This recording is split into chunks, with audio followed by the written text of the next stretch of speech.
Tere! Täna räägime külalislahkusest.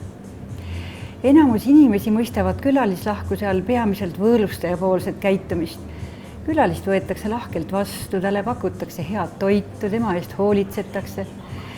Iga inimene oskab ühel või teisel moel sõnastada, mida ta tunneb, kui külalislahkus olemas on ja mida siis, kui see puudub. Probleemiks on aga see, et selline lihtsustatud arusaam külalislahkusest ei hõlma külastaja enda osavõttu, käitumist ja tegutsemist. See ei anna vastuseid sellele, kuidas võõrustaja ja külaline teineteist täiendavad ega selgita mõlema poole rolle ja kohustusi. See ei teadvusta, kuidas külalise ja võõrustaja suhted võivad toimida väga erinevatel tasanditel ja mitmete osapoolte vahel. Kas teate, et külalismajanduse alguseks Eestis võib pidada 17. sajandit, mil juba Rootsi ajal asuti looma postijaamade võrku ja kõrtspostimajad pidid kindlustama ka reisijate öömaja? Kas teate, et aastal 1804 võeti Eestimaa rüütelkonna maapäeval vastu Eesti talurahva kohtuseadus, milles on kirjas, et majutus- ja söögikohad on eelkõige teekäijate heaks ja kuigi ihunuhtlust ei anta, saavad need, kes külalist kehvasti kohtlevad, ühel või teisel moel karistada. Aga läheme veel varasemasse aega. Kas teate, et võõraste eest hoolitsemist ja külalislahkust peetakse piibli järgi igaühe pühaks kohustuseks? Piiblisalmide järgi tähendab külalislahkus märksa enam kui vaid võõrale öömaja ja toidupakkumist. See tähendab võõra armastamist. Öömaja, voodit ja toitu on võimalik pakkuda ka ilma külalislahkuseta, kuid see ei ole piibli külalislahkus. Piiblilugudes on suure tähelepanu all ka võõrustaja ja külastaja vastastikused suhted.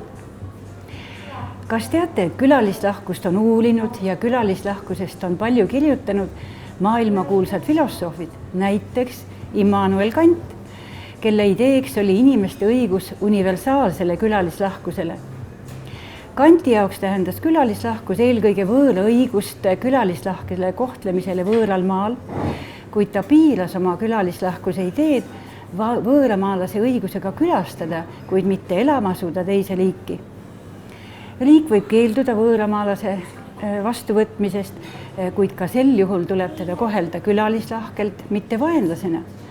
Senikaua, kui ta ei tee kurja, pole õigust teda vaenulikult kohelda. Külalislahkusest on väga palju kirjutanud Jacques Derrida, kuulus Prantsuse filosoof, kes uskus tingimusteta külalislahkusesse. Ta leidis, et tõeline külalislahkus tähendab valmisolekut anda kõik, mis meil on, ükskõik kellele teisele. Ta leidis, et vahet pole, kas tegemist on hea või halva inimesega, tõelisel külalislahkusel ei ole piire. See ei saa olla seotud ühegi seaduse või ühegi piiranguga. Samas märkis ta ka seda, et sellise külalislahkuse saavutamine on ilmselt võimatu. Derrida järgi on külalislahkuse eetika vundamendiks, mis tähendab, et eetika tugineb külalislahkusel ja eetikat ei tohiks käsitleda ilma külalislahkuseta. Külalislahkuse sügavamad uuringud algasid 1980. aastatel ja juba siis jõuti järeldusele, et see uurimisvaldkond on väga keerukas.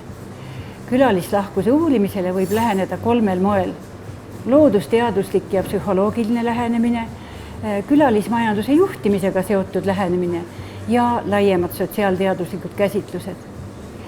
Jõuti ka järeldusele, et kogetud külalislahkus koosneb väga paljudest erinevatest komponentidest ja seda kogemust mõjutavad väga mitmed külalislahkuse dimensioonid. Näiteks isiklik dimensioon, kuidas meiega käitub võõrustaja, kuidas me ise käitume selles olukorras, äriline dimensioon, kui palju on tegemist siira külalislahkusega, kui palju on tegemist ärilises mõttes külalislahkusega, tähendab ainult kasule mõeldes, või kuidas mõjutab külalislahkuse kogemus see, mida me kogume ümbruskonnas. Näiteks, kui me oleme külaline Pärnus, kuidas mõjutab meie külalislahkuse kogemus see, mida me kogeme linnas. Kui külalislahked on linna elanikud, linna atmosfäär, linna viidamajandus ja nii edasi. Palju on uuritud ka külalislahkuse stereotüüpsed käsitlusi, üks tuntumaid näiteks pärineb Kreekast. Kreeka uskumuse järgi võib igas võõras peituda Jumal. Kreeka jumalatest Zeus oli see, kes pööras väga suurt tähelepanu külalislahkusele. Ta käis aeg-ajalt maa peal vaatamas, mida inimesed teevad ja karmilt kalistas neid, kes ei olnud külalislahked. Või võtame India külalislahkuse, Vene külalislahkuse, Ameerika Ühendriikide lõunaosaliikide külalislahkuse, mida tuntakse Minnesota Nice all. Ja siit võiks edasi minna küsimuse juurde, kuidas iseloomustaksite Eesti külalislahkust? Kas teate, et maailmas kõige tuntum külalislahkuse sümbol on ananass? Miks ananass? Neile ja paljudele teistele külalislahkusega seonduvatele küsimustele saate vastuseid Pärnu kolledžis pakutava valikaine külalislahkuse juhtimine käigus. Ja lõpetuseks, külalislahkus on inimeseks olemise viis ja hoiak, mis võimaldab tal alati avada oma südant teistele. See on rõõmsameelne osavõtt ja lahke vastamine teiste inimeste vajadustele. Külalislahkus on võimalus igapäevaseks suurimaks kingituseks iseendale, pereliikmedele, sõpradele ja külalistele. Iseenda vastu külalislahke inimene katab lauaga iseendale, hoolitseb oma väljanägemise eest, ei löö ennast üles, vaid külaliste vastuvõtuks, kohtleb iseennast kui oodatud külalist ja aitab seeläbi kaasa iseenda heale enesetundele ja vaimuvärskusele. Külalislahkus algab külalislahkusest iseenda vastu.